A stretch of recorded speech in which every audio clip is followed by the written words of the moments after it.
Good afternoon everyone. आज हम अपने नेक्स्ट टॉपिक पे आएंगे कोरिलेशन एनालिसिस पे।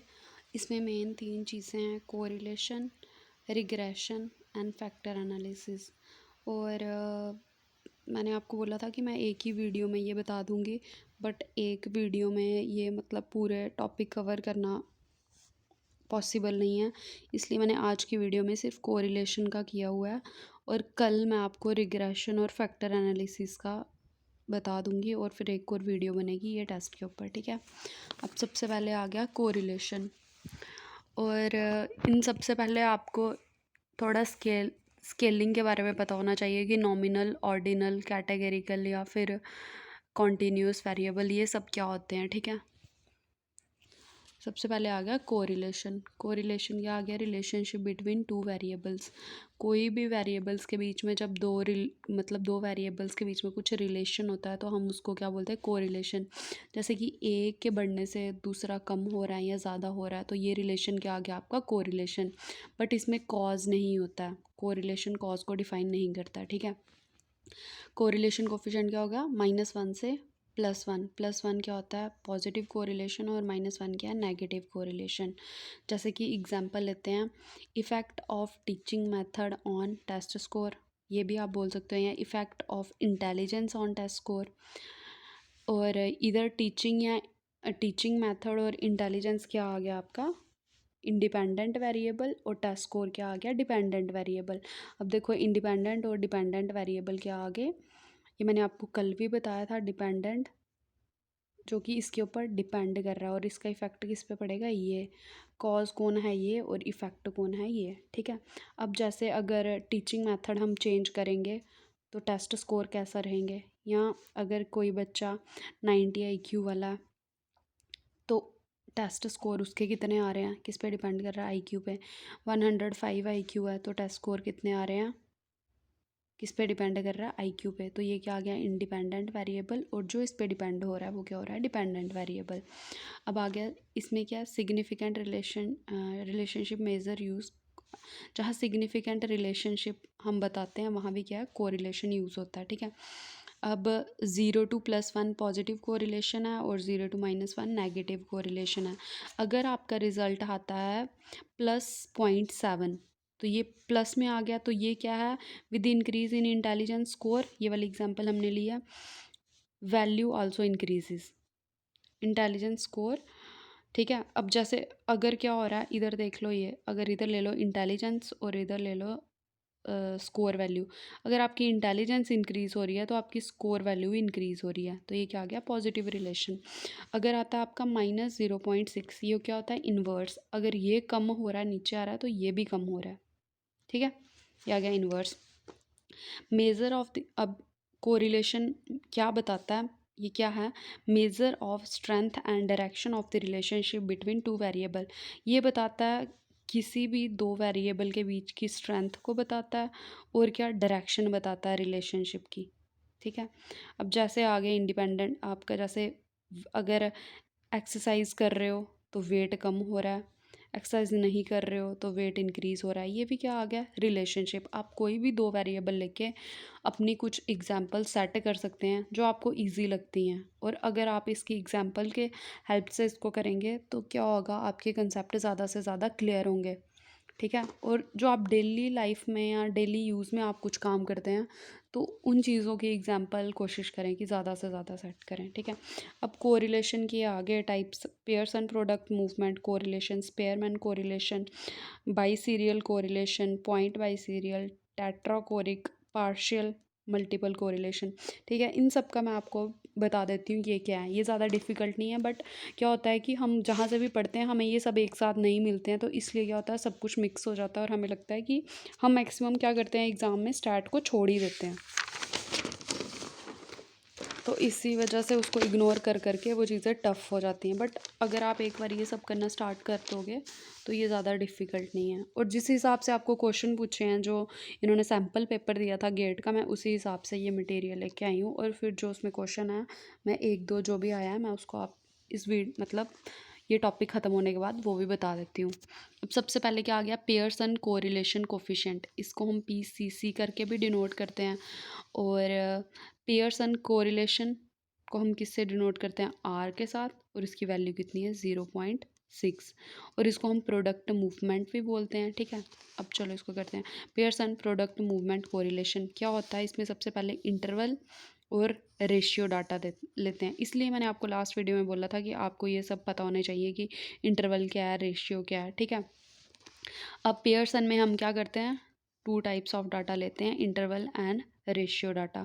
बहुत बार सिंपल स्टेटमेंट आपको पूछ लेंगे कि इंटरवल एंड रेशियो डाटा अगर हम ले रहे हैं तो कौन सा कोरिलेशन यूज़ हो रहा है। नीचे आपको एग्जांपल दे देंगे, मतलब ऑप्शन दे देंगे, पियर्सन, स्पेयरमैन, फाई कोरिलेशन या बाइसीरियल। तो आपको अगर पता होगा कि इंटरवल और रेशियो किस में लेते हैं तो आपके उधर 1 या 2 मार्क्स जो भी है वो पक्के हो जाएंगे। अब देखो, इंटरवल एंड रेशियो डाटा हम ले रहे हैं, इधर क्या है, correlate a person age with their blood sugar level, unit are completely different. अब ये दोनों अलग, अब देखो इधर क्या ले रहे हैं, एग्जाम्पल है ये पियर्सन की, इधर हम क्या करते हैं, कोरिलेट कर रहे हैं पर्सन की एज को उसके किसके साथ, ब्लड शुगर लेवल के साथ। अब इधर क्या है, ये दोनों यूनिट्स क्या हैं, अलग हैं, इसका मेज़र अलग है, इसका मेज़र अलग है। जहाँ ऐसी चीज़ें यूज़ होंगी उधर हम क्या यूज़ करेंगे, पियर्सन प्रोडक्ट मूवमेंट। ठीक है, अब क्या गया, it treat all variable equally. Pearson में क्या होता है, जितने भी वेरिएबल्स हैं उनको इक्वली ट्रीट किया जाता है। But design such that the unit of measurement do not effect the calculation. और इस तरीके इस टेस्ट को या इस कोरिलेशन को डिज़ाइन किया है कि जो इसके यूनिट्स हैं, अब जैसे इसके यूनिट एज का क्या आ गया, एयर में आ गए, अब शुगर लेवल को या बीपी लेवल को आप किस में कैलकुलेट करेंगे। ठीक है, ये यूनिट्स अलग आ गए, तो इसके ये जो यूनिट हैं ये इसकी कैलकुलेशन को इफ़ेक्ट नहीं करेंगे। Is a measure of the strength of linear association. अब जो पेयर्सन प्रोडक्ट मूवमेंट है ये क्या है, लीनियर एसोसिएशन बताता है 2 वेरिएबल्स के बीच में। अब देखिए वो कैसे, अब जैसे पॉजिटिव है ऐसा आपका बनेगा ग्राफ। ठीक है, नेगेटिव है ये भी लीनियर है, और नो रिलेशनशिप में मतलब कोई लाइन नहीं बन रही, देख लो। Take a range of value from +1 to -1। ठीक है, ये इसमें क्या, ये हर एक जो भी हम कोरिलेशन पढ़ेंगे उसकी रेंज कितनी है, +1 से -1 ही है।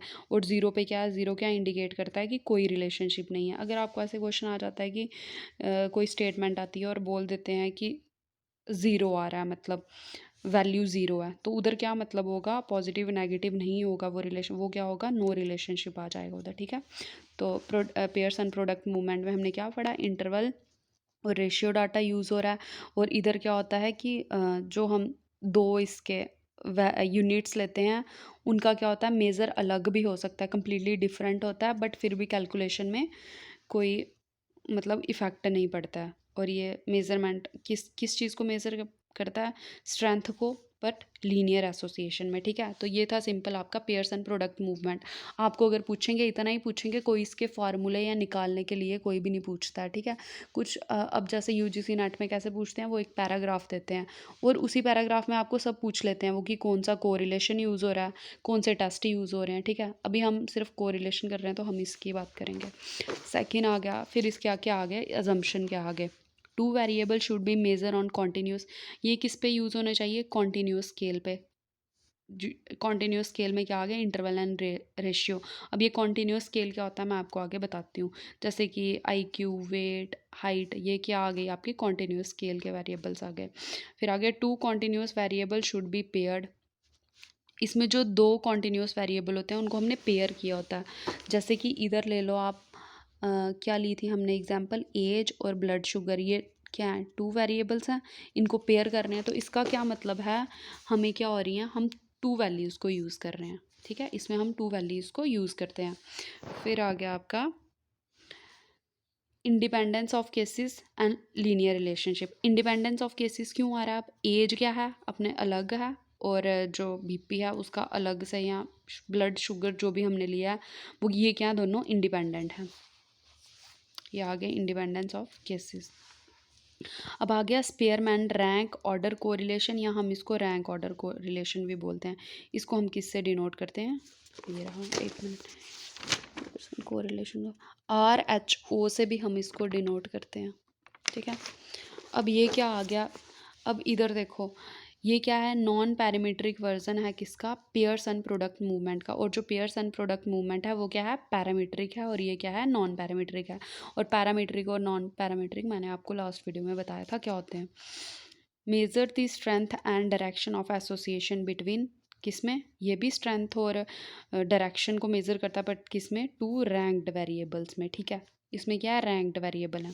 अब क्या, you need to variable that are either, अब देखो, अब इसमें हमें क्या चाहिए, टू वेरिएबल्स चाहिए जो कि क्या हो, या तो ऑर्डिनल हो या तो इंटरवल और रेशियो हो, ठीक है।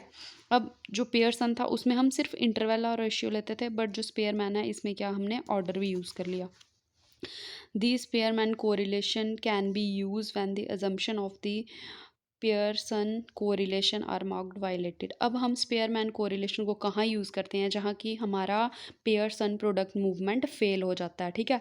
फेल क्यों होगा, क्योंकि उसमें हम क्या, सिर्फ इंटरवल एंड रेशियो यूज़ करेंगे। जहाँ ये चीज़ें नहीं होंगी फिर हम क्या करेंगे, ऑर्डिनल को भी ऐड कर देंगे, और वो क्या हो जाएगा, आपका स्पेयरमैन कोरिलेशन हो जाएगा। अब क्या आ गया, monotonic relationship between two variable, ठीक है। अब क्या, टू वेरिएबल्स कौन से आ गए इसमें, कॉन्टीन्यूअस एंड ऑर्डिनल वेरिएबल। अब कॉन्टीन्यूअस क्या आ गया आपके, इंटरवल एंड रेशियो कॉन्टीन्यूअस आ गए, और ऑर्डिनल मैं बताती हूँ क्या होते हैं आगे, ठीक है। Two variables change together but not necessary at the constant time. अब ये क्या होते हैं कि टू वेरिएबल्स चेंज तो होते हैं, बट इधर क्या है, इनका कांस्टेंट रेट नहीं है कोई। जो पेयरसन था उसमें कांस्टेंट रेट था, अगर एक बढ़ रहा है या दूसरा बढ़ रहा है या कम हो रहा है, ठीक है, क्योंकि एक लीनियर रिलेशनशिप आ रहा था, तो इसलिए उधर क्या था, कांस्टेंट रेट था, बट इधर कांस्टेंट रेट नहीं है। ये है इसका डिफरेंस। अब आ गया आपके कि कैटेगरिकल और कॉन्टीन्यूअस वेरिएबल होते क्या हैं। अब देखो, जो कैटेगरिकल हैं वो क्या होते हैं, डिस्क्रीट और क्वालिटेटिव वेरिएबल हम उनको बोलते हैं। डिस्क्रीट क्या होते हैं, जो अनकनेक्टेड होते हैं, जिनके बीच में कोई कनेक्शन नहीं होता है। अब ये क्या आ गए, नॉमिनल, अब ये आ गए नॉमिनल, और क्या आ गए, ऑर्डिनल और डाइकोटोमस, ठीक है, ऑर्डिनल और डाइकोटोमस, ठीक है। अब ऑर्डिनल और ये क्या होते हैं, इसको मैं आपको अलग से बता देती हूँ।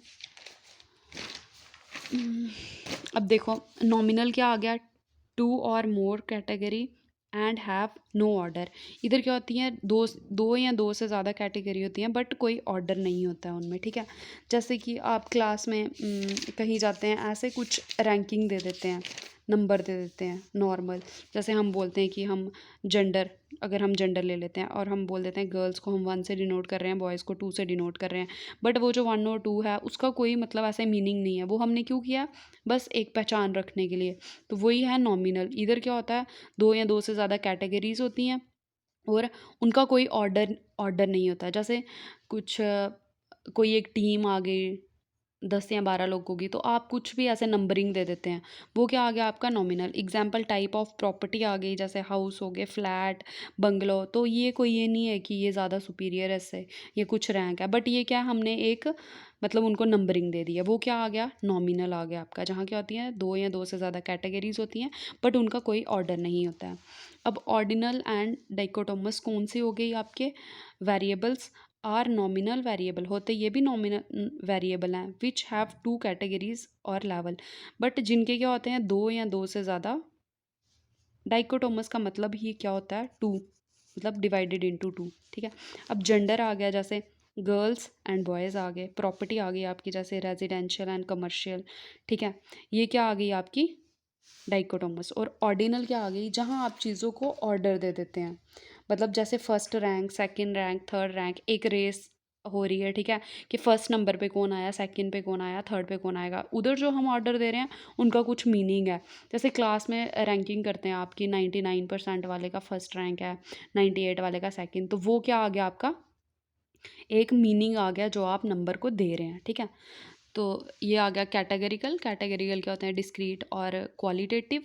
और इसमें क्या आ गया, नॉमिनल एंड ऑर्डिनल स्केल। ये जो दो स्केल हैं इनको हम कहाँ यूज़ करते हैं, अब सिर्फ ऑर्डिनल को हम कहाँ यूज़ करते हैं, स्पेयरमैन में। और जो ये था पेयरसन प्रोडक्ट था, इधर इंटरवल और रेशियो था, ये भी मैं बताती हूँ कि क्या है इंटरवल और रेशियो। फिर आ गया आपके कॉन्टीन्यूअस वेरिएबल। कॉन्टीन्यूअस में क्या आ गया, क्वांटिटेटिव और कैटेगरिकल में क्या, कैटेगरिकल में हम सिर्फ क्वालिटी देखेंगे, और इधर कॉन्टिन्यूस में हम क्वांटिटी देखेंगे, क्वांटिटेटिव वेरिएबल। अब देखो क्वांटिटेटिव वेरिएबल कौन से आ गए, इंटरवल एंड रेशियो, जो कि हम ये दोनों कहाँ लेते हैं, पेयरसन में लेते हैं। ये भी आ सकता है कि क्वांटिटेटिव वेरिएबल कहाँ यूज़ करते हैं, तो पेयरसन में क्वांटिटेटिव करते हैं। अब क्या आ गया, interval they have numerical value, इनकी भी न्यूमेरिकल वैल्यू होती है कुछ, जैसे कि टेम्परेचर इन डिग्रीज। अब देखो टेम्परेचर इन डिग्रीज जैसे कि 78 डिग्री ले लो, और फिर 80 डिग्री ले लो, इधर ले लो आप 76 डिग्री। अब ये क्या आ गया, न्यूमेरिकल वैल्यू तो है 76, 78, 80, बट ए क्या है, इनमें इंटरवल है कि 2 का डिफरेंस है, 2 का डिफरेंस है, ठीक है। तो ये एक इंटरवल फॉलो करता है। जैसे कि आपकी आप जब स्कूल, मतलब जब स्कूल जाते हैं तो हमारी क्या क्लासेस होती हैं, वो क्या होता है कि हर एक क्लास के बीच में 45 मिनट्स के बाद एक इंटरवल, फिर 45 मिनट्स होते हैं, फिर बेल बजती है, फिर 45 मिनट, तो वो क्या है, एक इंटरवल है 45 का, मतलब इक्वली जो डिफरेंस है उनमें होता है, वो क्या आ गया, आपके इंटरवल आ गए। अब आ गया रेशियो। रेशियो क्या है, रेशियो भी इंटरवल वेरिएबल है, बट उसमें क्या होता है कि एक कंडीशन होती है जहाँ क्या होता है, एब्सोल्यूट ज़ीरो आ जाता है, ठीक है। जैसे कि ये देखें, a distance of 10 metre is twice the distance of 5 metre. अब जो 10 मीटर है वो क्या है, ट्वाइस है किसका, 5 मीटर का। अब जैसे 10/2 5, ये आ गई हमारी रेशियो, ठीक है। और इधर क्या होता है, इधर हमारा ज़ीरो भी आ सकता है। अब जैसे अगर आप 10/10 का रेशियो ले लेंगे तो ये क्या, ज़ीरो आ जाएगा, ठीक है। बस एक सिर्फ रेशियो ही है जहाँ की ज़ीरो आ सकता है, ठीक है। अब देखो ये स्पेयर मैन में क्या पढ़ा हमने कि ऑर्डिनल यूज़ होता है, और पेयरसन में इंटरवल एंड रेशियो यूज़ होता है, और स्पेयर मैन क्या है, सेम वर्जन है किसका, पेयरसन का ही, पर नॉन पैरामीट्रिक। और जहाँ पेयरसन प्रोडक्ट मूवमेंट फेल हो जाएगी वहाँ हम स्पेयरमैन को यूज़ करेंगे, बट उसमें क्या होगा, ऑर्डिनल स्केल भी होता है, ठीक है। इतना क्लियर हो गया। अब नेक्स्ट आ गया आपका पार्शियल कोरिलेशन। इसको हम किससे डिनोट करते हैं, R123, ठीक है, 1 2.3। अब पार्शियल कोरिलेशन क्या होता है, relationship between two variables while controlling for a third variable. इधर हम क्या करते हैं, टू वेरिएबल्स के बीच में रिलेशन देखते हैं, बट तीसरे को कंट्रोल रखते हैं। इसका मतलब क्या आ गया, यहाँ 3 वेरिएबल्स आ गए, 2 को यूज़ करके थर्ड को कंट्रोल कर रहे हैं। और इसमें भी सेम ही है, ये भी मेज़र करता है स्ट्रेंथ को और डायरेक्शन को बताता है। +1 पॉजिटिव है और -1 नेगेटिव है, 0 पे मतलब नो रिलेशनशिप है। पर्पस क्या है इसका, to find the unique variance between two variable, कि यूनिक वेरिएंस क्या बताता है ये, टू वेरिएबल्स के बीच में, और एलिमिनेट क्या करता है, वेरिएंस फ्रॉम थर्ड वेरिएबल। अब वेरिएंस क्या हो गया कि आपका मतलब वेरिएंस मैंने कल भी बताया था कि आपका जो डाटा है वो कितने एरिया में स्प्रेड है, कितने एरिया में फैला हुआ है वो डाटा, वो क्या आ गया आपका वेरिएंस। या फिर ये भी बोल सकते हैं आप, how much a random variable different from its expected value, ठीक है। अब आ गया conduct partial correlation only when a third variable has shown in the variable relationship। अब हम partial correlation कब यूज़ कर सकते हैं, जबकि आपको दिख रहा हो कि कुछ थर्ड वेरिएबल भी है, यूज़ हो रहा है, ठीक है। ये नहीं है कि दो ही वेरिएबल, अगर आपको कुछ एग्जांपल दी है, जैसे 2 वेरिएबल दिए हैं आपको कि इंटेलिजेंस का जैसे कि टेस्ट स्कोर डिपेंड करते हैं इंटेलिजेंस पे, ठीक है। ये इधर क्या आपके दो ही वेरिएबल्स आ रहे हैं, इंटेलिजेंस एंड टेस्ट स्कोर, ठीक है। तो इधर आप पार्शियल यूज़ नहीं करते हैं, बट आपको अगर कुछ और भी बोला जा रहा है कि उनके फैमिली का बैकग्राउंड या इन्वायरमेंट या फिर कुछ और एक्स्ट्रा कंडीशन दी जा रही है, कुछ थर्ड वेरिएबल दिया जा रहा है, तो उधर आप क्या करेंगे, पार्शियल कोरिलेशन को यूज़ करेंगे। और जो थर्ड वेरिएबल है वो 3, मतलब एक भी हो सकता है, 2 3 ज़्यादा भी हो सकते हैं, ठीक है। अब इसमें हम इसको करते कैसे हैं, सबसे पहले क्या होता है, सिग्निफिकेंट रिलेशनशिप अगर 2 वेरिएबल्स में आ जाता है, ठीक है। अगर आप प्रूफ कर पा रहे हैं कि 2 वेरिएबल्स में सिग्निफिकेंट रिलेशनशिप है, और फिर उसके बाद आपको ये बताना पड़ेगा कि जो थर्ड वेरिएबल है वो इस चीज़ को कैसे इम्पैक्ट कर रहा है, ठीक है। जहाँ ये कंडीशन आ रही होगी कि 2 में वेरिएबल है बट थर्ड इंटरफेयर कर रहा है या इफेक्ट कर रहा है, उधर आप क्या यूज़ करेंगे, पार्शियल कोरिलेशन यूज़ करेंगे। जैसे ये देखें, you might want to see if there is a correlation between amount of food take and BP. अब जैसे कि आपको 2 वेरिएबल, अगर आप कोरिलेशन बता रहे हैं कि फूड जो आप खा रहे हैं और उससे आपका बीपी इंक्रीज हो रहा है कि ब्लड प्रेशर डिक्रीज हो रहा है, ठीक है। और इधर आपने कंट्रोल किसको किया, while controlling weight and exercise. अब वेट एंड एक्सरसाइज, वेट और एक्सरसाइज क्या हो गए, अलग अलग वेरिएबल हो गए, तो थर्ड वेरिएबल हम इसको भी यूज़ कर सकते हैं, इसको भी यूज़ कर सकते हैं, तभी बोला मैनी थ्री वेरिएबल्स, ठीक है। ये क्या आ गया आपका पार्शियल कोरिलेशन। अब अगर आपको कहीं कुछ एग्जाम्पल वो पूछते हैं तो आपको पता होना चाहिए पार्शियल कहाँ यूज़ होता है, और उसके बाद स्पेयरमैन कहाँ यूज़ होता है, और product movement, pairs and product movement कहाँ यूज़ होता है, ठीक है। ये क्योंकि मैंने बिल्कुल सिंपल वे में आपको बताया है ये। अब आ गया point biserial correlation coefficient and point biserial correlation. अब सबसे पहले point biserial correlation coefficient को हम कैसे डिनोट करते हैं, RPBI, ठीक है। अब क्या, is use to measure the strength and direction of the association that exist between one continuous variable and one dichotomous variable, ठीक है। अब देखो ये क्वेश्चन भी आया था, जिसने अगर इसका सैम्पल पेपर देखा होगा गेट का, तो उधर उन्होंने ऐसे ही सिंपल क्वेश्चन पूछा हुआ है। अब ये क्या आ गया, इसको हम कहाँ यूज़ करते हैं, ये भी हम यूज़ करते हैं स्ट्रेंथ और डायरेक्शन क्या है दो, मतलब जो वेरिएबल में, उसके लिए हम इसको यूज़ करते हैं। Use to measure the strength and direction of the association that exist between. अब कौन से वेरिएबल हैं इधर, इधर आगे one is continuous variable and one is dichotomous variable. Dichotomous variable क्या आगे, जो दो पार्ट में डिवाइड है। कॉन्टिन्यूअस कौन से आगे, मैंने आपको अभी बताया कि कॉन्टिन्यूअस वेरिएबल क्या आ गया आपके, ये जहाँ इंटरवल एंड रेशियो यूज़ किया हुआ है, ठीक है। ये आपके कॉन्टिन्यूअस वेरिएबल आ जाते हैं। जहाँ ये दो चीज़ें यूज़ हो रही होंगी उधर आप क्या यूज़ करेंगे, बाई सीरियल पॉइंट कोरिलेशन। अब पॉइंट बाई सीरियल और बाई सीरियल में क्या फ़र्क है, अब देखो, use to correlate a dichotomous with an interval scale variable. अब जो पॉइंट बाई सीरियल है, ये दोनों किसके लिए यूज़ होते हैं, दोनों में क्या है, डाइकोटोमस है और इंटरवल स्केल है, ठीक है। अब डाइकोटोमस तो ये आ गया, इंटरवल स्केल क्या आ गया आपका, कॉन्टिन्यूअस वेरिएबल आ गया। अब जहाँ पॉइंट बाई सीरियल है, अब पॉइंट बाई सीरियल और इसमें, क्योंकि हाँ तो ये सेम चीज़ है, बट जहाँ बाई सीरियल है वहाँ क्या है, वन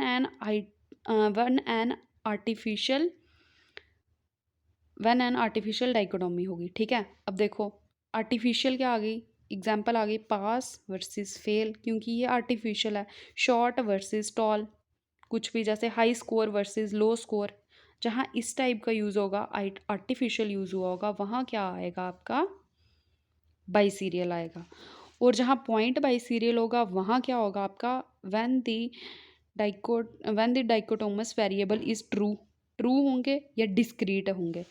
डिस्क्रीट तो पता है आपको, जो कनेक्टेड नहीं हो। ट्रू क्या होंगे, जैसे ऑड और इवन, मेल एंड फीमेल। अब ये मेल एंड फीमेल क्या ट्रू हैं, गर्ल्स आर बॉयज़, इस तरीके का यूज़ हुआ होगा। और ये क्या, ये हमारे बनाए हुए हैं ना, पास फेल, ये लंबा छोटा, ठीक है। जहाँ ट्रू यूज़ हुए होंगे वहाँ क्या आ जाएगा आपका, पॉइंट बाई सीरियल आ जाएगा। और बाई सीरियल कहाँ आएगा, जहाँ आर्टिफिशियल होंगे। और मेन क्या है, इसमें क्या यूज़ होता है, एक कॉन्टिन्यूस वेरिएबल होता है और एक डाइकोटोमस वेरिएबल होता है। वो क्या होता है, पॉइंट बाई सीरियल कोरिलेशन। अब डाइकोटोमस हो गया, जैसे देखो मैमल्स को डिवाइड करते हैं on the earth, life on earth, life in water, ठीक है, इस तरीके का। अब आ गया मल्टीपल कोरिलेशन। मल्टीपल में क्या होता है कि जब तीन वेरिएबल्स को हम स्टडी कर रहे हैं बट साइमल्टेनियसली, उधर हम क्या यूज़ करेंगे, मल्टीपल कोरिलेशन। अब आ गया tetrachoric correlation, is a special case of polychoric correlation application applicable when both observed variable are. अब इधर हम क्या करेंगे, ये क्या है, पॉलीकोरिक, ये एक सीरीज़ है यूज फॉर एस्टिमेशन ऑफ कोरिल, ये हम कोरिलेशन के लिए यूज़ करते हैं, ये एक सीरीज़ है, ठीक है। इसका पढ़ने को इतनी ज़रूरत नहीं है। बट टेट्राकोरिक में आपको मेन क्या चीज़ याद रखनी है कि इधर जो भी हम दोनों वेरिएबल को हम ऑब्जर्व कर रहे हैं वो क्या है, डाइकोटोमस है, ठीक है। दोनों वेरिएबल डाइकोटोमस है। अब आ गया फाई कोफिशिएंट। ये क्या है, नॉन पैरामीट्रिक टेस्ट है, जिसमें हम क्या रिलेशनशिप बता, non parametric test of relationship that operate on two dichotomous variable. ये भी किस पे ऑपरेट होता है, टू डाइकोटोमस वेरिएबल पे ऑपरेट होता है, और ये भी इसमें हम टू डाइकोटोमस वेरिएबल को क्या करते हैं, ऑब्जर्व करते हैं। अब देखो डिफरेंस क्या है। टू डाइकोटोमस आ गए जैसे जेंडर और मैरिटल स्टेटस, दो अलग अलग आ गए। अब टू कैसे, अब ये डाइकोटोमस कैसे है, जेंडर क्या आ गया, मेल एंड फीमेल, और ये क्या आ गया, मैरिटल स्टेटस, मैरिड और अनमैरिड। और इसमें क्या बनती है, it intersect variable across 2x2 matrix to estimate whether there is a non random pattern across the 4 cell in the 2x2 matrix. अब 2x2 मैट्रिक्स आ गई ये, ठीक है, 2x2 मैट्रिक्स। अब इसमें 4 सेल कौन से आ गए, married, male female, married unmarried. अब देखो ये आ गए हमारे सब्जेक्ट, ये मैरिड अनमैरिड। 1 आ गया मेल के लिए, 2 आ गया फीमेल के लिए, 1 आ गया सिंगल के लिए, 2 आ गया मैरिड के लिए। अब हम जहाँ आपका इस तरीके का ये चार्ट बनेगा और दो कॉन्टिन्यूस वेरिएबल होंगे, 2x2 मैट्रिक्स बन रही होगी, उनमें 4 सेल्स होंगे, तो उधर आप क्या यूज़ करेंगे, फाई कोफिशेंट। अब देखो मैरिटल स्टेटस और जेंडर, ये आ गया मैरिड, सिंगल, मेल फीमेल। अब हम इसको कैसे करेंगे, 1 2, 1 क्या आ गया, मतलब ये मेल है बट ये मैरिड है। मैरिड मेल कितना आ गया हमारे पास, एक ही है। मैरिड मेल कितना आ गया आपके पास, 1। अब क्या आ गया, सेकंड आ गया 1 मेल, सिंगल, सिंगल मेल कितने आ गए, 1 2 3, ये आ गया आपके सिंगल मेल 3। अब आ गई आपकी मैरिड फीमेल्स, कितनी है आपके पास, 2 डिनोट कर रहा है फीमेल को और 2 डिनोट कर रहा है मैरिड को। 2 2 कितने आ रहे हैं, 1 2 3, ये आ गई 3, और अनमैरिड कितनी है, 0। तो ठीक है, ये क्या आपका आ गया फाई कोफिशेंट। तो ये था कोरिलेशन के ऊपर। और अब मैं आपको इसका एक क्वेश्चन बता देती हूँ जो कि इन्होंने सैम्पल पेपर में पूछा है। बिल्कुल सिंपल सा क्वेश्चन है, देखें क्वेश्चन क्या पूछा है इन्होंने,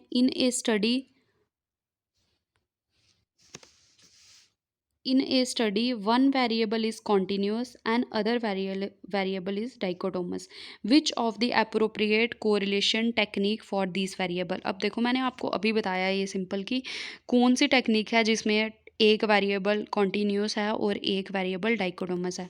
अब पियर्सन में हमने क्या पढ़ा, इंटरवल एंड रेशियो है। स्पेयरमैन में क्या पढ़ा, जब ये नहीं लगता है तो हम स्पेयरमैन लगाते हैं, और इसमें क्या है, ऑर्डिनल स्केल है और क्या है, कैटेगरिकल और कॉन्टीन्यूस है, इसमें ये तो है नहीं।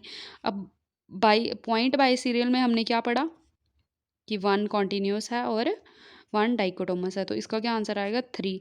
पार्शियल कोरिलेशन में क्या था, 3 वेरिएबल थे जहाँ 2 के बीच हम रिलेशन बता रहे थे और तीसरे का इफेक्ट हो रहा था। ठीक है, ये देखो सिंपल ऐसे क्वेश्चन आया। और एक क्वेश्चन ये जब स्कोर का कल कराऊंगी इसका ये कर लोगा। एक क्वेश्चन और था, अब देखो रेशियो वेरिएबल्स क्या होते हैं, नॉमिनल वेरिएबल हैं ये, कि variable with value that can be rank order same as interval variable. Nominal तो नहीं है ये, बट ये इंटरवल हैं, सेम एज इंटरवल हैं, बट इंटरवल के जैसे हैं तो हैं, बट इसमें क्या है, दे हैव ट्रू 0 पॉइंट। मैंने आपको बताया ना कि इसका ट्रू 0 पॉइंट है, तो इसका आंसर क्या आ गया ये। तो कुछ बच्चे इसको देख के इधर ही टिक कर देंगे, कर सकते हैं, जो कि पूरा पढ़ते नहीं हैं। अब एक क्वेश्चन और निकलता है जो हमने पढ़ा है, when the alternate hypothesis is non directional which of the following test में बी यूज्ड। अब देखो जब अल्टरनेट हाइपोथेसिस हमारी नॉन डायरेक्शनल है, मैंने आपको कल पढ़ाया था, एक अल्टरनेट हाइपोथेसिस होती है, एक नल हाइपोथेसिस होती है। नल हाइपोथेसिस में क्या होता है कि हम लेते हैं दो वेरिएबल्स के बीच में कोई भी रिलेशनशिप नहीं है। अल्टरनेट क्या होती है, जब हम क्या बोलते हैं कि कुछ रिलेशनशिप है, एक रिलेशनशिप ले लेते हैं हम। बट इन्होंने बोला जब वो नॉन डायरेक्शनल है, नॉन डायरेक्शनल मतलब ये आ गया आपकी, अगर मतलब एनपीसी कर्व आ गई, ये नॉन डायरेक्शनल आ गई, तो हमारा क्या होगा, टू टेल, इधर क्या आ जाएगा हमारा, two tail test. Non directional है तो इधर भी जा सकती है, इधर भी जा सकती है। ठीक है आंसर, तो ये क्या आ गया, टू टेल आ गया। अब अल्टरनेटिव और डायरेक्शनल हाइपोथेसिस क्या होती है, जहाँ हम एक डायरेक्शन की हम बोलते हैं, जैसे boys are more intelligent than girls, तो हमने एक डायरेक्शन ले ली, क्या बॉयज़ इंटेलिजेंट है गर्ल्स से, एस्टिमेशन ले ली, वो क्या आ गई आपकी डायरेक्शन आ गई। ठीक है, तो ये क्वेश्चन मैंने आपको जितना पढ़ाया इसमें से आपका सब निकल जाएगा। अब देखो अगर आपने सिगमंड फ्रॉइड का साइको एनालिसिस पढ़ा होगा तो आपका ये क्वेश्चन भी आराम से निकलेगा। मोटिवेशन का पढ़ा होगा तो ये बिल्कुल सिंपल है, ये मैं लास्ट में एक वीडियो करके इसके क्वेश्चन बता दूंगी, बट मैंने आपको जितना पढ़ाया सारे क्वेश्चन इसमें से निकल रहे हैं। Activation of visceral bodily changes in the beginning followed by interpretation interpretation of it by the brain as emotional experience is associated with James Lange theory. ये मुझे model of Plotting's model of emotion, Rotter theory, opponent process theory. अब ये तो मैंने नहीं पढ़ाया, but ये पढ़ाया तो इसका आंसर भी यही है कि इमोशंस की थ्योरीज पढ़ाई थी ना, कि पहले हम क्या करेंगे, एक्सपीरियंस करेंगे क्या, जब हमें पता लगेगा कुछ फिजियोलॉजिकल चेंज आई है बॉडी में, हार्ट रेट इंक्रीज हुआ है, तो उसके बाद हम इमोशन को फील करेंगे। ठीक है, तो इसका आंसर क्या है, ए। ये सारे जब मैं पूरा कंप्लीट करवा दूँगी तो एक वीडियो इसकी बना दूँगी। ओके, तो आज हमारा कोरिलेशन का टॉपिक कंप्लीट होता है, और नेक्स्ट वीडियो में हम रिग्रेशन का कर लेंगे। रिग्रेशन के 2 ही टॉपिक हैं, पार्शियल रिग्रेशन, अब देखिए अब क्या बचा, multiple regression and simple linear regression. ठीक है, उसके बाद फैक्टर एनालिसिस है, ये इतना सिंपल नहीं है, इसकी टेक्निक्स हैं, और इसके बाद इसमें रोटेशंस हैं कुछ, कि हम इसको कैसे करते हैं। जैसे इसमें प्रिंसिपल कंपोनेंट एनालिसिस आ जाएंगे आपके, प्रिंसिपल एक्सिस फैक्टराइजेशन आ जाएगा। ठीक है, इसकी कुछ मेथड्स हैं, उसके बाद इसमें प्रो मैक्स, वेरी मैक्स, ये कुछ डायरेक्शंस हैं। ठीक है, ये फिर फैक्टोरियल डिज़ाइन वगैरह इसमें ही आ जाता है, क्वार्टी मैक्स, वेरी मैक्स। ठीक है, इसकी मैं एक वीडियो और करके आपको बता दूँगी। ठीक है, और आपको ये वीडियो कैसी लगी, अगर अच्छी लगी तो लाइक करें, और कमेंट करके भी बता सकते हैं अगर कुछ नेक्स्ट और पढ़ना चाहते हैं, और उसके बाद अगर अच्छी लग रही है तो वीडियो को शेयर करें और मेरे चैनल को सब्सक्राइब करें। Thank you.